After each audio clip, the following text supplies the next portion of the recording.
Welcome વિદ્યાર્થી મિત્રો. હવે આજના આપણા આ લેક્ચરમાં સ્વાધ્યાય 13.2 ના આગળના પ્રશ્નો તરફ ડિસ્કશન લઈ જઈશું. 1 થી 9 સુધીની ચર્ચા થઈ ચૂકી છે દોસ્તો. 10મા દાખલામાં ઘટનાઓ A અને B માટે ડેટા જે આપેલો છે એની આપણે અહીંયા નોંધ કરી લઈએ કે પ્રોબેબિલિટી ઓફ A 1/2 છે, પ્રોબેબિલિટી ઓફ B 7/12 છે અને એ નહીં, 9મા દાખલામાં શીખ્યા છો, એ નહીં A ડેશ અથવા યોગ B નહીં B ડેશ 1/4. A અને B નિરપેક્ષ હોવા માટે જાણો છો ને દોસ્તો કે A છેદ B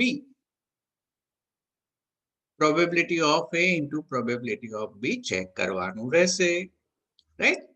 તો તમને એવી ખબર જ છે કે પ્રોબેબિલિટી ઓફ A છેદ B ની જરૂર પડશે, તો એ વસ્તુ આપણે ડેવલપ કરી લઈએ પહેલા. A ડેશ યોગ B dash is equal to 1/4. De Morgan નિયમ A છેદ B dash is equal to 1/4. De મોર્ગનનો નિયમ લાગ્યો. લાસ્ટ એક્ઝામ્પલમાં ડિસ્કસ કર્યું છે દોસ્તો આપણે એ પ્રમાણે A છેદ B dash is equal two 1 minus probability of A છેદ B is equal to 1/4. So 1 minus 1/4 is equal to probability of A છેદ B. And finally, probability of A છેદ B is equal to 3/4. Right? હવે દોસ્તો A છેદ B તો મળી ગયું, તો ચેકિંગ શરૂ કરી દઈએ. Probability of A into probability of B 1/2 into 7/12, 7/24, પણ એ તો 3/4 જેટલી નથી થતી.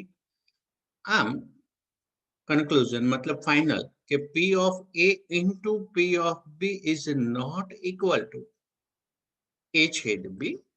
માટે AB નિરપેક્ષ ઘટનાઓ નથી. બરાબર? જો યસ થઈ ગયું હોત ઇક્વલ ટુ તો નિરપેક્ષ કહેતા, નથી. કઈ વાંધો નહીં. ચાલો નવા પ્રશ્ન તરફ આગળ વધીએ. હવે દોસ્તો અહીંયા પહેલો ડેટા આપ્યો છે કે બે નિરપેક્ષ ઘટનાઓ A અને B માટે, રાઈટ? તો આપણે એ વસ્તુની નોંધ લખી લઈએ કે A અને B નિરપેક્ષ ઘટનાઓ છે. નિરપેક્ષ ઘટનાઓ હોય એટલે શું થાય એ આપણા મગજમાં છે. પ્રોબેબિલિટી ઓફ A 0.3 અને પ્રોબેબિલિટી ઓફ B 0.6 છે, રાઈટ? હવે પહેલી વાત આવી P A અને B મેથેમેટિકલી સિમ્બોલમાં એને લખીશું A અને B એટલે A છેદ B, ખરું ને?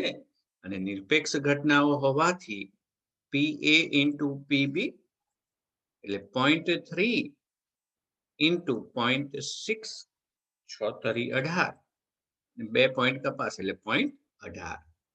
ચલો સેકન્ડ વન છે A અને B નહીં, A અને B નહીં, A અને B નહીં.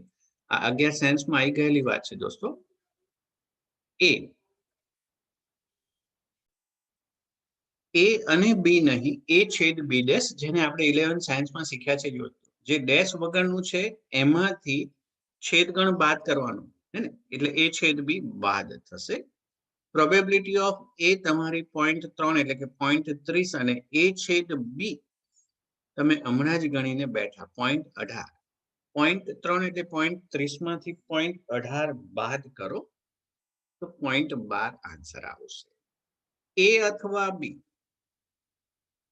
A અથવા B એટલે પ્રોબેબિલિટી ઓફ A યોગ B. સૂત્રો આવડે તો કામ સરળ જ છે. Probability of A plus probability of B minus probability of A છેદ B. સો 0.3,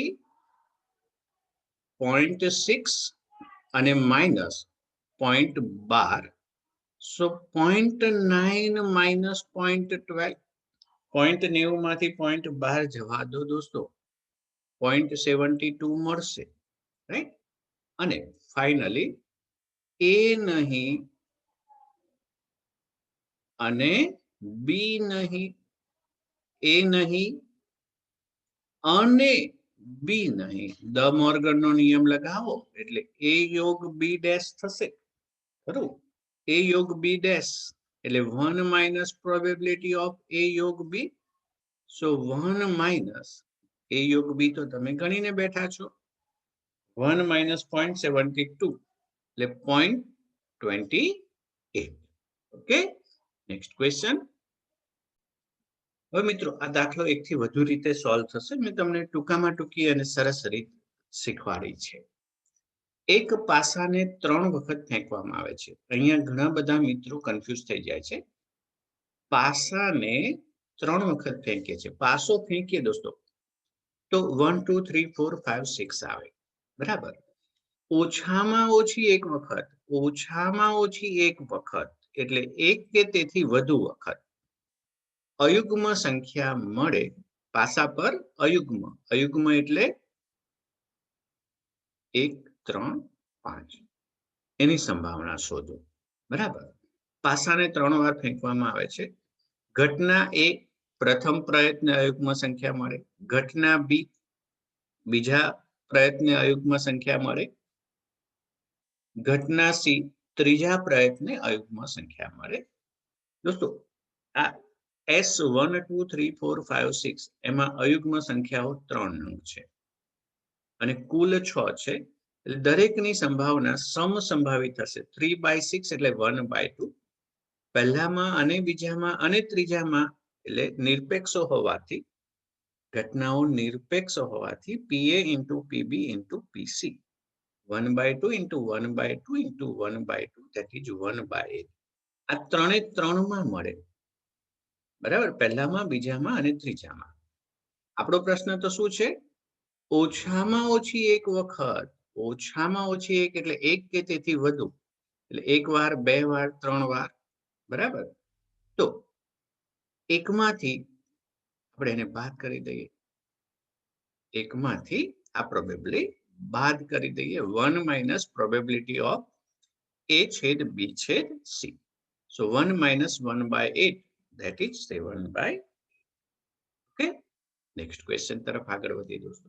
ઓછામાં ઓછી એક વખત એટલે એક કે તેથી વધુ વખત એટલે એક વાર, બે વાર, 3 વાર, બરાબર.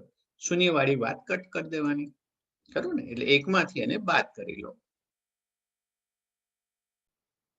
હવે મિત્રો ચર્ચા કરીશું આપણે 13મા દાખલાની.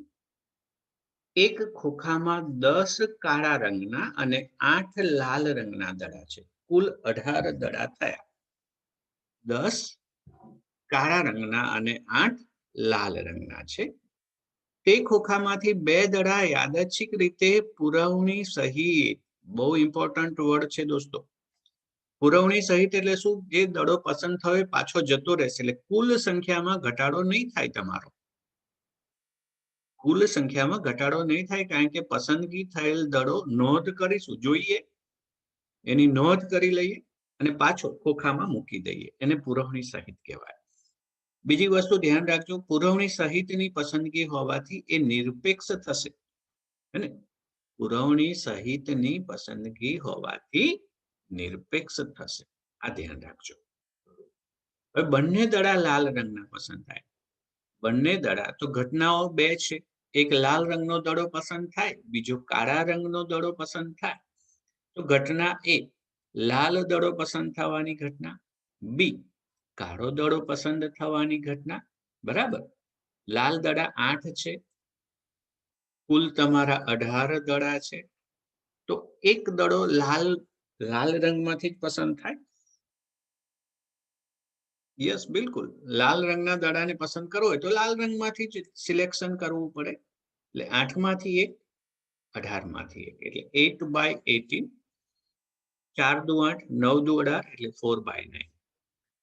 કાળા રંગના 10 દડા છે એટલે 10 માંથી 1 અને 18 માંથી 1 એટલે 5/9 થશે. મેં કીધું તેમ પુરવણી સહિતની પસંદગી હોવાથી નિરપેક્ષ થશે. હવે બંને દડા લાલ રંગના હોય એટલે પહેલો પણ લાલ રંગનો અને બીજો પણ લાલ રંગનો. That each we can write like this also. PA into AB લખી શકો. નિરપેક્ષ હોવાથી PA into PA એટલે 4/9 into 4/9 16/81. બરાબર. એક દડો તો દોસ્તો પ્રથમ દડો લાલ અને બીજો દડો કાળા રંગનો. પહેલો લાલ દડો હોય એને ઘટના A કહીએ અને એટલે છેદગણ એટલે કે ઇન્ટુ બીજા દડા કાળા રંગના હોય એટલે A ઇન્ટુ બી. તમે A છેદ બી પણ લખી શકો છો. નિરપેક્ષ હોવાને કારણે PA ઇન્ટુ PB. બરાબર. પ્રોબેબિલિટી ઓફ A 4/9 અને પ્રોબેબિલિટી ઓફ B 5/9. સો 20/81. અને ત્રીજી વાત સરસ છે. કોઈ એક ભાગ બી પૂછી શકે. એક દડો કાળા રંગનો અને અન્ય લાલ રંગનો. જો અહીંયા પહેલો બીજો શબ્દ વાપર્યો છે એમાં તો શું કે છે એક દડો. કયા નંગ એટલે કયા નંબરમાં એવું નથી કહેતા. એક કાળો અને એક લાલ. તો બે દડા પૈકી એક દડો કાળા રંગનો અને બીજો લાલ રંગનો હોય તો પહેલો લાલ રંગનો અને બીજો કાળા રંગનો અથવા પહેલો કાળા રંગનો અને બીજો લાલ રંગનો હોય.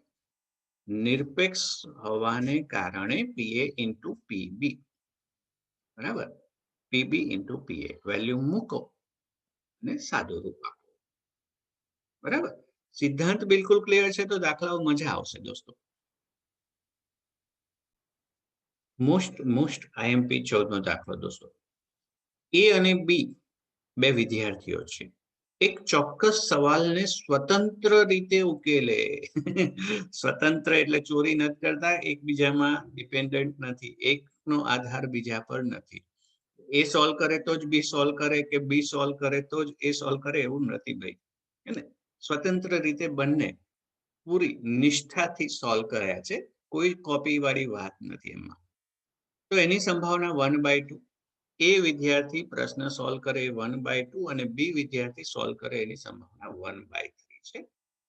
સ્વતંત્ર રીતે ઉકેલવાના પ્રયત્નમાં સવાલનો ઉકેલ મળે. કોણ ઉકેલે એવું નથી કહેતા. જવાબ ગમે એના દ્વારા મળવો જોઈએ આપણને. એ ઉકેલે તો બી ઉકેલે તો બી કે બંનેનો જવાબ આવી જાય. આપણને એ અને બી માંથી કોઈ બી જવાબ આપી દેવો જોઈએ. એ અથવા બી કોઈ બી ઉકેલ. બે માંથી એકને જ સવાલનો ઉકેલ મળે એટલે એને મળે તો બીને ના મળ્યો કે બીને મળે તો એને ના મળ્યો. એની વન કોઈ એક જ ઉકેલ મેળવે એની સંભાવના શું દોસ્તો? ખૂબ ઇમ્પોર્ટન્ટ પ્રશ્ન છે, ખાસ તૈયાર કરજો. આપણે એ ઘટના કહીએ એ સવાલનો ઉકેલ મેળવે એટલે વિદ્યાર્થી એ સવાલનો ઉકેલ મેળવે. બી ઘટના બી વિદ્યાર્થી સવાલનો ઉકેલ મેળવે. બરાબર. આ નિરપેક્ષ ઘટનાઓ છે, કોઈ પર આધારિત નથી દોસ્તો. એ બી પર કે બી એ પર કોઈ પર આધારિત નથી. અહીં એ અને બી નિરપેક્ષ ઘટનાઓ છે. મેં એટલે કીધું આ નિરપેક્ષ ઘટનાઓ છે. ઓકે. નિરપેક્ષ ઘટનાઓ હોય એટલે એ છેદ બી બરાબર PA ઇન્ટુ PB લખાય. એક બીજી વાત જે મેં તમને કીધી હતી થિયરી બનાવતા કે કેટલાક મુદ્દા આવશે જેની હું ચર્ચા કરીશ. તો આમાં એ દાખલામાં જરૂર પડશે. જો એ અને બી નિરપેક્ષ ઘટના હોય, એ અને બી નિરપેક્ષ ઘટના હોય તો એ અને બી ડેશ અને એ ડેશ અને બી તથા એ ડેશ અને બી ડેશ પણ નિરપેક્ષ ઘટનાઓ હોય.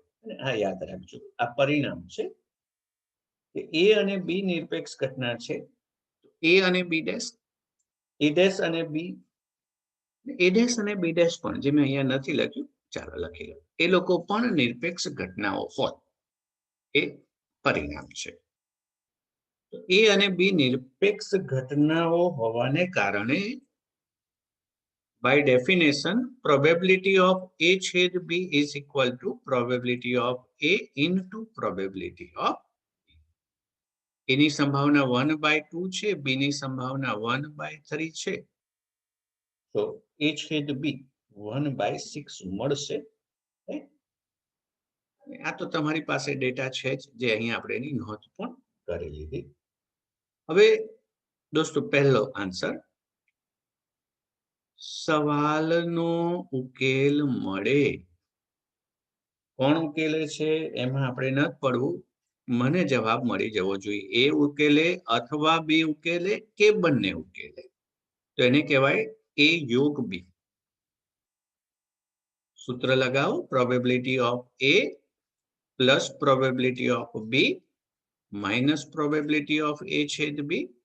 સો 1/2 પ્લસ 1/3 માઇનસ 1/6. લસા 6 આવશે એટલે 3, 2, 1. 5 ઓછા 1 4/6 એટલે 2/3. બરાબર. ઓકે, હવે મિત્રો સેકન્ડ પાર્ટ છે ને બહુ જ મજાનો છે. કેટલીક જરૂરિયાત છે એના માટે હું જગ્યા બાકી રાખીશ.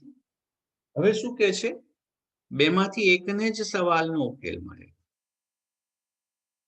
બેમાંથી એકને જ સવાલનો ઉકેલ મળે. એને આપણે કઈ રીતે લખીશું? એને મળે અને બીને ના મળે, અથવા અથવા એટલે વત્તા કરી દો, અથવા એને ઉકેલ ના મળે અને બી ઉકેલ મેળવી લાવે. બરાબર. અહીંયા મેં જે નોંધ કીધી એ લખવું હોય તો લખી શકશો કે એ અને બી નિરપેક્ષ ઘટનાઓ હોવાથી એ અને બી ડેશ તથા એ ડેશ અને બી પણ નિરપેક્ષ ઘટનાઓ થાય જ થાય. આ પરિણામ છે. તો નિરપેક્ષ ઘટનાઓને કારણે પી એ ઇન્ટુ પીબી ડેશ અને પી એ ડેશ ઇન્ટુ પીબી. અહીંયા રીઝન અવશ્ય લખજો, આ કે એ અને બી નિરપેક્ષ ઘટનાઓ હોવાથી એ અને બી ડેશ તથા એ ડેશ અને બી પણ નિરપેક્ષ ઘટનાઓ થાય. આવા સિદ્ધાંત દર્શાવવા ગુજરાત બોર્ડમાં જરૂરી છે દોસ્તો. ઇમ્પ્રેશન પણ વધશે અને લાગશે પણ સરસ. રાઈટ. તો નિરપેક્ષ ઘટનાઓ છે. હવે જુઓ, પી એ 1/2, તો પી એ ડેશ 1 માઇનસ 1/2 એટલે 1/2. પીબી 1/3, તો પીબી ડેશ 1 માઇનસ 1/3 એટલે 2/3. એ વેલ્યુ હવે હું અહીં આપીશ, 1/2 ઇન્ટુ 2/3, 1/2 અને પીબી છે આપણા 1/3. બરાબર. ઓકે, 2/6 છેદ નથી ઉડાવતો હું જાણી જોઈને. 1/6, 3/6, સો 1/2, 50% માં આવી જશે આ. બરાબર. કોઈ એકનો ઉકેલ મળે એની સંભાવના, કોઈ એક ઉકેલ મેળવી શકે એની સંભાવના 1/2. આ બહુ જ મહત્વની રીત છે દોસ્તો, ખાસ ધ્યાન રાખજો. 3 પ્રશ્નો આમાં ભેગા છે દોસ્તો. પરીક્ષામાં કોઈ એક પાર્ટ પણ પૂછી શકે.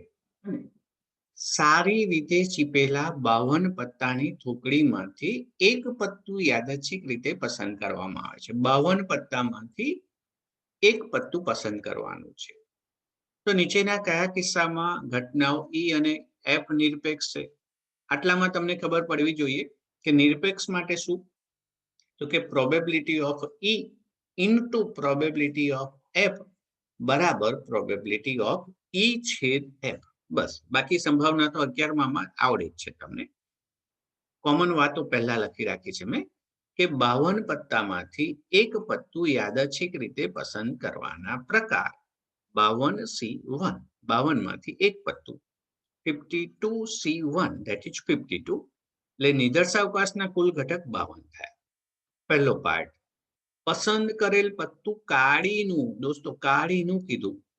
કાળીના 13 પત્તા હોય, કાળા રંગના 26 હોય, પણ કાળીનું 13 પત્તા હોય. બરાબર. એટલે પસંદ કરેલ પત્તું કાળીનું હોય તો કાળીનું એક પત્તું પસંદ થવાના પ્રકાર. કુલ કાળીના પત્તા 13 અને પેલા તો 52 છે જ છે. 13 ના છેદમાં 52 છેદ ઉડાવવાની છૂટ છે. બરાબર. 1/4. પસંદ કરેલ પત્તું એકો હોય દોસ્તો. 52 પત્તામાં 4 એકા હોય ને, એટલે 4 માંથી 1 અને 52 માંથી 1, એટલે 4/52, એકના છેદમાં 13. હવે ઈ છેદ એફ ની સંભાવના પર લઈ જવું તમને. ઈ એટલે શું? કાળીનું, અને એફ એટલે એકો. કાળીના એકા કેટલા હોય? એક જ હોય. કાળીનો એકો એક જ હોય. એટલે પ્રોબેબિલિટી ઓફ ઈ છેદ એફ એટલે કાળીનો એકો, એટલે એક જ નંગ આવે. સો 1/52. હવે ચેકિંગ આપણું કરી લઈએ કે ભાઈ P of E into P of F. P of E આયા મારા 1/4, 1/13.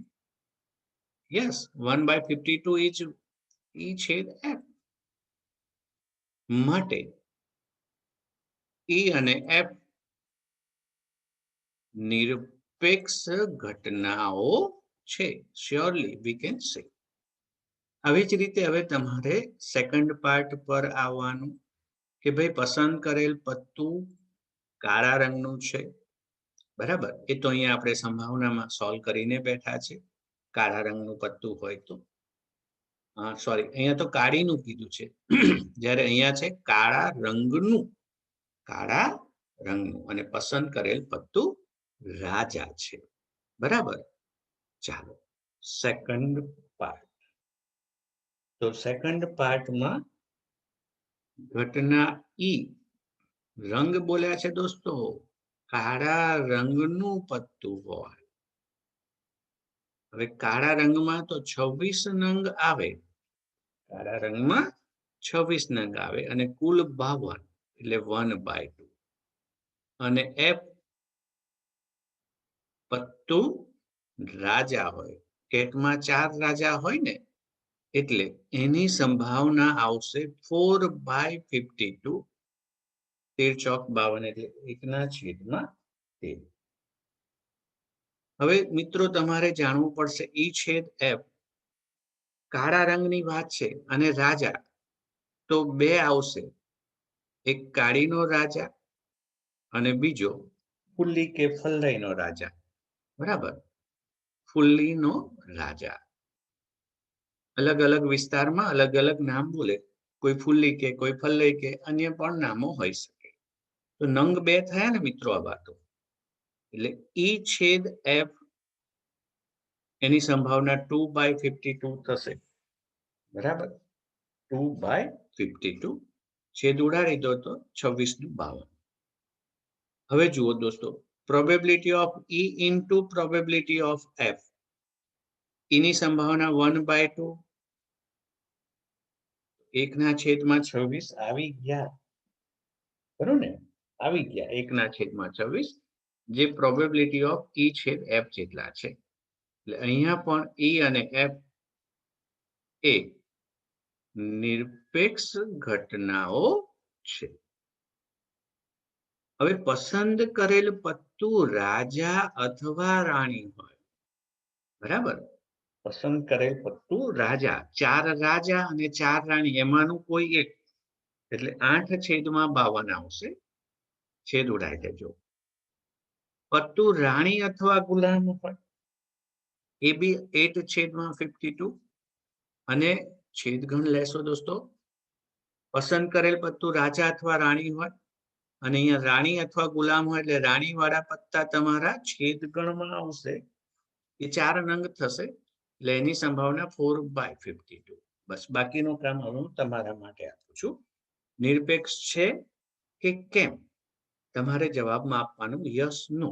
15 માનો જવાબ કોમેન્ટ બોક્સમાં આપો ત્યારે મને કહેજો. બરાબર. આની સંભાવના 8/52. શું કામ ભાઈ? 4 રાજા અને 4 રાણી, એટલે 8 માંથી એક પત્તું પસંદ, એટલે 8 અને કુલ 52. રાણી અથવા ગુલામ, 4 રાણી 4 ગુલામ, એટલે એ બી 8/52 બરાબર. આ એફ ની સંભાવના. હવે છેદગણમાં રાજા રાણી, રાણી અને ગુલામ, તો રાણી એટલે 4 નંગ આવે એટલે ઈ છેદ એફ ની સંભાવના 4/52. બસ બાકીનું કામ હવે મેં તમારા માટે રાખ્યું. કમેન્ટ બોક્સમાં તમારે લખવાનું 15 નો આન્સર યસ નો, નિરપેક્ષ છે કે કેમ. બરોબર.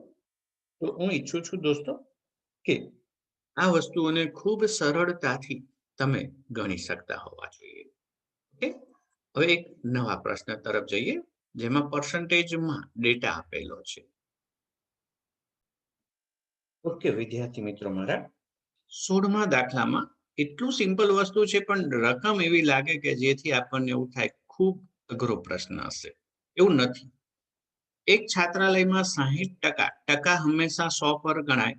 એટલે કુલ 100 વિદ્યાર્થી હોય તો 60 વિદ્યાર્થી, 60% એટલે 100 વિદ્યાર્થીમાંથી 60 વિદ્યાર્થી, એટલે આ ટોટલ નંબર થશે અને આ ઘટનાને અનુરૂપ ઘટક થશે. હિન્દી સમાચાર પત્ર વાંચે છે, 40% અંગ્રેજી સમાચાર પત્ર વાંચે છે અને 20% હિન્દી અને અંગ્રેજી બંને. એક વિદ્યાર્થી યાદચ્છિક રીતે પસંદ કરવામાં આવ્યો આ સોસાયટીમાંથી એટલે છાત્રાલયમાંથી. તે હિન્દી કે અંગ્રેજી પૈકી કોઈ પણ સમાચાર પત્ર વાંચતો ન હોય દોસ્તો, વાંચતો ન હોય. રકમ ચેક કરી લઈએ. યસ, વાંચતો ન હોય. વાંચતો હોય એની સંભાવના છે પણ અહીંયા તો પૂછ્યું છે વાંચતો ન હોય. બરાબર, ધ્યાન રાખજો આ શબ્દનો, એની સંભાવના. તો એચ વિદ્યાર્થીઓ હિન્દી સમાચાર પત્ર વાંચે તે કહીએ. ઈ ઇંગ્લિશ વિદ્યાર્થીઓ અંગ્રેજી સમાચાર પત્ર વાંચે અને એચ છે ઈ એટલે બંને. બરાબર. તો પહેલો જવાબ દોસ્તો મેળવવા સંભાવના શું થાય એ શોધીએ. 60% મેં શીખવાડ્યું ને, 100 એ 60, કુલ 100 એમાંથી 60 હિન્દી વાળા. બરાબર. એટલે 60 ના છેદમાં 100, શૂન્ય કપાઈ જશે, 6/10 એટલે 0.6. ઈ 40% એટલે 40/100 એટલે 0.4 અને 20% બંને એટલે 20/100 એટલે 0.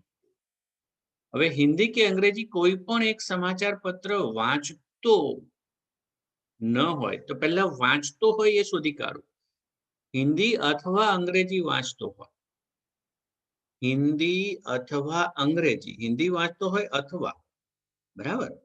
તો આ તો ડેફિનેશન છે. પ્રોબેબિલિટી ઓફ એચ એટલે formula plus probability of E minus H છેદ ઈ. 0.6, 0.4 માઇનસ 0.2 એટલે 0.8 ઓછામાં ઓછું એક સમાચાર પત્ર વાંચતો હોય, કાં તો હિન્દી કાં તો એ. પરંતુ આપણો જવાબ તો પૂછ્યું છે કશું ના વાંચતો હોય. બરાબર. હિન્દી કે અંગ્રેજીમાંથી કશું જ ના વાંચતો હોય તો એચ ડેશ છેદ ઈ ડેશ, દ મોર્ગન થી એચ યોગ ઈ ડેશ એટલે 1 માઇનસ એચ યોગ ઈ એટલે 1 માઇનસ 0.8 એટલે 0.2. પહેલાનો જવાબ આવશે 0.2, that is 1/5. બીજું તો બહુ સિમ્પલ છે પણ આઈડિયા આવે તો, જો તે હિન્દી સમાચાર પત્ર વાંચતો હોય, આ ઘટના ઘટી ચૂકી, તો અંગ્રેજી સમાચાર પત્ર વાંચે. હિન્દી વાંચતો હોય તો અંગ્રેજી, આ લખ્યું મેં. બરાબર. સો ઈ છેદ H divided by probability of H. 0.2 જે આપણે શોધ્યું છે અહીંયા, અને 0.6 પોઈન્ટ કટ થશે, 2/6 એટલે 1/3. અંગ્રેજી વાંચતો હોય, અંગ્રેજી છેદમાં જશે અને હિન્દી એટલે h/e. h છેદ ઈ લખો કે ઈ છેદ h લખો, છેદમાં તો ચાલવાનું છે and probability by E. 0.2 divided by 0.4 એટલે 2/4, that is 1/. હવે દોસ્તો અર્થઘટનના સંદર્ભમાં આપણે બે ખાલી જગ્યાઓ નીચા કરીશું અને સ્વાધ્યાય પૂર્ણ થશે આપણો. નેક્સ્ટ એમસીક્યુ પર. આમાં સિમ્પલ સંભાવના પૂછી દોસ્તો. પાસાઓની જોડને ફેંકવામાં આવે. હવે પાસાઓની જોડ ફેંકો તો છાય 36 નંબર ઓફ એસ કુલ નિદર્શાવકાશના 36 ઘટકો મળે. પ્રત્યેક પાસા પર યુગ્મ અવિભાજ્ય સંખ્યા, દોસ્તો યુગ્મ અવિભાજ્ય સંખ્યા તો એક જ નામ છે અને એ છે 2. યુગ્મ અવિભાજ્ય એટલે તમારી જે કોઈ ઘટના એક કહીએ તો એને અનુરૂપ તો એક જ એલિમેન્ટ મળશે અને એની સંભાવના પૂછી છે, બરાબર? તો 1/36 આ જવાબ થઈ ગયો. પાસાની જોડ ફેંકો દોસ્તો તો કેટલા જવાબ મળે? તો કે 6/6 36 આ n થયો તમારો.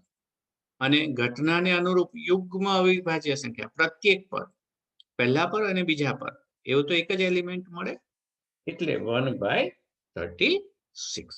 ઓકે, ચાલો નેક્સ્ટ ક્વેશ્ચન.